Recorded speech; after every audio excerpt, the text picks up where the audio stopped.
Bonjour, bienvenue sur notre antenne, La Voix du Sinaï, votre radio. Dieu bénit toutes les nations, le saviez-vous? Toutes ces barrières raciales qui ne font qu'engendrer des cruautés ne viennent pas de Dieu. Aujourd'hui, je voudrais partager avec vous une méditation autour de l'épreuve que Dieu soumet à Abraham dans Genèse chapitre 22, à savoir offrir son fils unique, Isaac, en holocauste. Permettez-moi de vous présenter cette petite réflexion sous forme de lecture commentée. Commençons. Genèse chapitre 22, versets 1 et 2. Après ces choses, Dieu mit Abraham à l'épreuve et lui dit « Abraham !» Et il répondit « Me voici !» Dieu dit « Prends ton fils, ton unique, celui que tu aimes, Isaac, va-t'en au pays de Morija, et là, offre-le en holocauste sur l'une des montagnes que je te dirai. » Tout d'abord, la Bible nous dit que Dieu met Abraham à l'épreuve. Donc, le temps de l'épreuve d'Abraham est venu. Resituons-nous.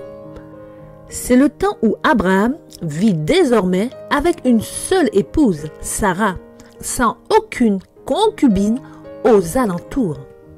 Car Agar, la servante égyptienne, a été renvoyée avec son fils Ismaël. Donc, Abraham vit également uniquement avec Isaac, le fils de la promesse. Car dans Genèse 21, Dieu avait dit « Accorde à Sarah tout ce qu'elle te demandera, car c'est d'Isaac que sortira une postérité qui te sera propre. » Dieu connaît les cœurs, et pour lui, la foi d'Abraham est enfin arrivée là où il voulait l'amener. Car depuis le chapitre 15, verset 6, Dieu lui avait déjà imputé à justice cette confiance qu'il avait en Dieu. Comme pour Abraham, Dieu connaît chacun de nous, et quand vient notre temps d'épreuve, sachant qu'il a déjà tout prévu, alors c'est le moment pour nous d'expérimenter à 100% la foi que nous plaçons en lui, et tout donner pour sa gloire. Abraham répondit « Me voici !» Pas de doute, Abraham connaît la voix de Dieu, et il répond spontanément « Me voici !» Ce qui veut tout simplement dire « Je t'écoute mon Dieu, parle !» Au verset 2, Dieu va faire une demande très particulière et tellement inattendue à ce père déjà centenaire. Dieu lui demande d'offrir son fils en sacrifice d'holocauste, à savoir une offrande complètement consumée par le feu. Il ne restera que de la cendre une fois l'offrande consumée. Deux questions nous viennent à l'esprit. Premièrement, depuis quand l'Éternel, le Dieu vivant, réclame-t-il un sacrifice d'enfant? Deuxièmement, est-ce que le peuple qui naîtra d'Abraham incinérera leur mort pour ne récupérer que la cendre? À la question 1, sachez que dans la Bible, les faux dieux réclament cette abomination, à savoir passer les enfants par le feu pour calmer leur colère, qui souvent est la cause des malheurs des adorateurs. Et leur offrir des jeunes enfants est la condition non négociable pour que les prières soient exaucées. Ici, tout va bien pour Abraham. Il n'a fait aucune demande particulière à Dieu. Et Dieu n'est pas en colère et ne lui promet rien en retour. Donc, il sait que celui qui lui demande ce sacrifice est bien celui qui lui a affirmé que c'est par son fils Isaac qu'il aura une postérité, l'Éternel Dieu qui ne ment pas. À la question 2, le chapitre suivant nous dit clairement qu'Abraham a besoin d'une sépulture pour ôter de devant lui son mort, Genèse 23, verset 4, et donc ne pratique pas l'incinération comme les autres nations qui servent de faux dieux, donc encore une exigence surprenante pour le Dieu des cieux. Et pour finir, ce sacrifice doit être non fait dans un temple ou sous les bois, mais à Morija sur une montagne que Dieu désigne. La montagne encore, un point qui confirme à Abraham qu'il va à la rencontre du vrai Dieu. Abraham connaît son Dieu, donc il décide d'obéir. Et nous, à la lecture de ces 2 premiers versets, nous devons comprendre que Dieu a un plan, car à ce moment précis, les yeux des anges et de tous les mondes créés par Dieu sont rivés sur Abraham. Jusqu'où cette demande de Dieu va-t-il le conduire? Versets 3 et 4. Abraham se leva de bon matin, sella son âne et prit avec lui 2 serviteurs et son fils Isaac. Il fendit du bois pour l'holocauste et partit pour aller au lieu que Dieu lui avait dit. Le 3e jour, Abraham, levant les yeux, vit le lieu de loin. Abraham obéit et il fait ce qu'il faut, part avec son fils, 2 serviteurs et l'âne. Ce voyage dure 3 jours avant qu'il n'aperçoive la montagne. 3 jours à espérer et attendre que Dieu intervienne pour mettre fin à cette épreuve. Car même s'il a obéi, ce n'est pas de gaieté de cœur qu'il conduit son fils à la mort. Il le fait simplement parce que c'est la volonté de Dieu, ce Dieu qui agit toujours pour sa gloire. Le verset 5 interpelle et révèle une vérité trop souvent passée sous silence. Verset 5. Abraham dit à ses serviteurs, « Restez ici avec l'âne, moi et le jeune homme, nous irons jusqu'à là pour adorer et nous reviendrons auprès de vous. » Abraham se sépare des serviteurs et dit que son fils et lui vont adorer Dieu sur la montagne et reviendront tous 2 près d'eux. Trop de commentateurs insinuent qu'Abraham raconte une boutade à ses serviteurs pour leur cacher la vérité. Non, mes amis, c'est le temps de l'épreuve d'Abraham. Ses péchés sont derrière lui. Abraham ne ment plus. Ses erreurs sont effacées, oubliées, complètement délaissées. Désormais, Abraham a atteint un autre niveau. Abraham fait tout simplement la volonté de Dieu. Et lorsqu'on fait la volonté de Dieu, on adore Dieu. L'adoration ne se révèle pas uniquement à travers des chants de louanges. L'adoration est un mode de vie, celle de vivre en harmonie avec la volonté de Dieu. C'est se prosterner, s'humilier devant le Tout-Puissant. C'est exactement ce qu'allait faire Abraham en se rendant sur la montagne pour offrir un sacrifice à Dieu. Et ses serviteurs le savaient. L'attitude d'Abraham nous révèle le seul point essentiel pour avoir une foi qui ne défaille pas. Obéir sans argumenter. Accepter la volonté de Dieu dans l'épreuve sans dire mot. Versets 6 et 7. Abraham prit le bois et l'holocauste, le chargea sur son fils Isaac et porta dans sa main le feu et le couteau. Ils marchèrent tous 2 ensemble. Alors Isaac, parlant à Abraham son père, dit « Mon père !» Et il répondit « Me voici mon fils !» Isaac reprit « Voici le feu et le bois, mais où est l'agneau pour l'holocauste ?» Pour qu'il atteigne le plus haut niveau, Dieu a soumis Abraham à cette épreuve, la plus difficile que l'homme ait jamais été appelé à subir. Le voici maintenant face à face avec son fils, qui le questionne au sujet de l'agneau manquant. Le ciel tout entier observe et attend avec intérêt la réponse du patriarche à l'enfant de la promesse. Verset 8. Abraham répondit, « Mon fils, Dieu se pourvoira lui-même de l'agneau pour l'holocauste. » Et ils marchèrent tous 2 ensemble. Par sa réponse, Abraham entre en plein dans le plan de Dieu. Cette réponse révèle à tout l'univers le plan même de la rédemption. C'est effectivement Dieu qui se pourvoira lui-même de l'agneau pour le sacrifice salvateur pour la race humaine presque 2000 ans plus tard. À ce moment précis, Dieu fait confiance à son serviteur qui, par sa foi inébranlable, honore Dieu et lui permet de montrer à nouveau aux anges le pourquoi du sacrifice du Fils de Dieu pour sauver les fils d'Adam. Car il avait été difficile, même pour les anges, de saisir le mystère de la rédemption, de comprendre que le commandeur du ciel, le Fils de Dieu, devait mourir pour un homme coupable. Lorsque l'ordre fut donné à Abraham d'offrir son fils, l'intérêt de tous les êtres célestes fut mobilisé. Avec un sérieux intense, ils ont suivi chaque étape de l'accomplissement de cet ordre. Versets 10 et 9. Lorsqu'ils furent arrivés au lieu que Dieu lui avait dit, Abraham y éleva un autel et rangea le bois. Il lia son fils Isaac et le mit sur l'autel par-dessus le bois. Puis Abraham étendit la main et prit le couteau pour égorger son fils. Au lieu convenu, il construisit l'autel et y déposèrent le bois. Puis, d'une voix tremblante, Abraham dévoile à son fils le message divin. C'est avec terreur et stupeur qu'Isaac apprend son destin, mais il n'offre aucune résistance. Le père lève le couteau pour tuer son fils, quand soudain, son bras est arrêté. Versets 11 et 12. Alors, l'ange de l'Éternel l'appela des cieux et dit « Abraham, Abraham !» Et il répondit « Me voici !»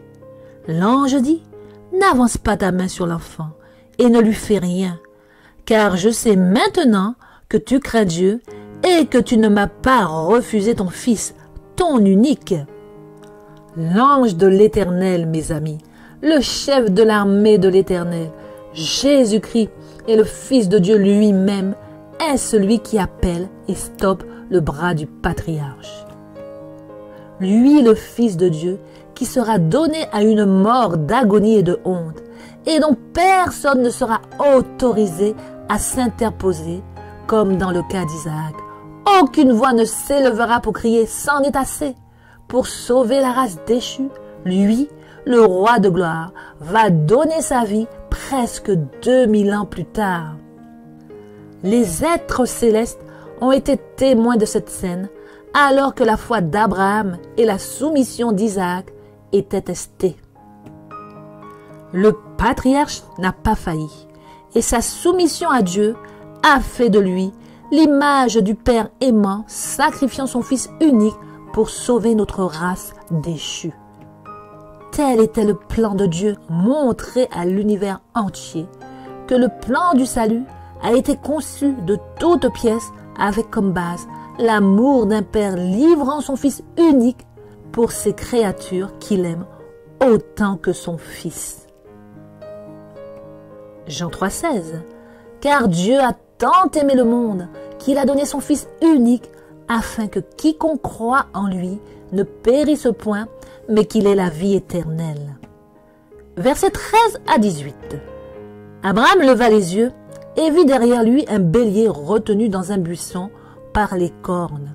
Et Abraham alla prendre le bélier et l'offrit en holocauste à la place de son fils. Abraham donna ce lieu le nom de Jéhovah-Jireh. C'est pourquoi l'on dit aujourd'hui, à la montagne de l'Éternel, il sera pourvu. L'ange de l'Éternel appela une seconde fois Abraham des cieux et dit, « Je le jure par moi-même, parole de l'Éternel, parce que tu as fait cela et que tu n'as pas refusé ton fils, ton unique, je te bénirai et je multiplierai ta postérité, comme les étoiles du ciel et comme le sable qui est au bord de la mer. Et ta postérité possédera la porte de ses ennemis. Toutes les nations de la terre seront bénies en ta postérité, parce que tu as obéi à ma voix. » L'ange de l'Éternel appelle une seconde fois. Dieu manifesté par le Fils appelle une seconde fois, pour bénir une énième fois ce Père qui ne lui a pas refusé son unique Fils. Lui, le Fils unique de Dieu qui ne sera pas épargné, promet au patriarche une postérité comme les étoiles et le sable qui est au bord de la mer. Cette postérité est la nation d'Israël, représentée par les 12 fils de Jacob. Israël. Cette nation était supposée barrer le chemin à tous ses ennemis, tant qu'elle sera fidèle à Dieu, comme Abraham, le père de la foi, le fut. Puis, notons au verset 18 que Christ dit à Abraham, « Toutes les nations de la terre seront bénies en ta postérité », qui est la nation d'Israël. parce que tu as obéi à ma voix, à cause de l'obéissance d'Abraham. Oui, parce que cet homme a eu foi en Dieu. C'est bien Abraham qui est le père de la foi, et non sa descendance, Israël. Notons ici que c'est une promesse, et comme toute promesse, elle est conditionnelle. Toutes les nations seront bénies en la nation d'Israël, si et seulement si la nation d'Israël obéit à Dieu comme le père Abraham a obéi. Israël était supposé devenir le garant du salut de toutes les nations de la terre en apportant aux nations la bonne nouvelle du Messie, fils unique de Dieu, donnant sa vie pour tous les fils et filles d'Adam sur la terre entière. Mais en rejetant le Messie, Israël a failli. Donc, Christ, par son sacrifice, représente et devient l'Israël de cette promesse. Et désormais, c'est en lui qu'est bénie toutes les nations de la terre. Dans le chapitre 9 du livre de Romains, l'apôtre nous dit, verset 1, « Je dis la vérité en Christ, je ne mens point. Ma conscience m'en rend témoignage par le Saint-Esprit. » C'est ici une véritable profession de foi. Verset 3, « Car je voudrais moi-même être anathème et séparé de Christ pour mes frères, mes parents selon la chair. » Il reconnaît qu'il y a eu une séparation d'avec Christ, le Messie, et Israël selon la chair après la croix. Verset 6. Ce n'est point à dire que la parole de Dieu soit restée sans effet, car tous ceux qui descendent d'Israël ne sont pas Israël. La parole ici est la promesse que Dieu fit à Abraham, ce fameux jour où Dieu arrêta le couteau pour éviter le sacrifice d'Isaac. Verset 7. Et pour être la postérité d'Abraham, ils ne sont pas tous ses enfants, mais il est dit, en Isaac sera nommé pour toi une postérité. Isaac, car c'est Isaac qui fut testé avec Abraham, et sa foi fut trouvée aussi juste que celle de son père. Donc Dieu répète la promesse déjà faite à Abraham devant Isaac. Jacob fut appelé Israël lorsque Dieu le bénit. La bénédiction que réclamait Jacob était celle faite à Abraham et Isaac. Mais les fils d'Israël ont échoué. Et Israël n'a pas pu porter cette bénédiction jusqu'à la venue du Messie qu'il a rejeté. Verset 8.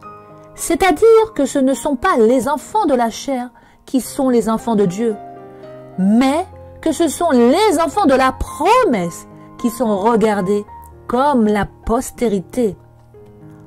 Enfants de la promesse faite à Abraham, Isaac et Jacob à cause de leur foi. Donc les enfants de la promesse, ceux qui ont la foi du Père de la foi, sont regardés comme étant la postérité du Père de la foi. Car selon la promesse, ces enfants viennent de toutes les nations de la terre et non uniquement de la nation d'Israël. Verset 16. Ainsi donc, cela ne dépend ni de celui qui veut, ni de celui qui court, mais de Dieu qui fait miséricorde, ou de Dieu qui fait grâce. Et nous savons que cette grâce fut manifestée en Jésus-Christ mourant sur la croix. Celui qui a dit à Abraham, « Je le jure par moi-même, parole de l'Éternel, toutes les nations de la terre seront bénies en ta postérité parce que tu as obéi à ma voix. » Par son obéissance jusqu'à la croix, a rendu cette promesse accessible à quiconque croit en Dieu comme Abraham crut. Ceci, qu'importe la nation que nous soyons issus, Israël de la chair compris. Par cette promesse, Dieu ne rejette personne.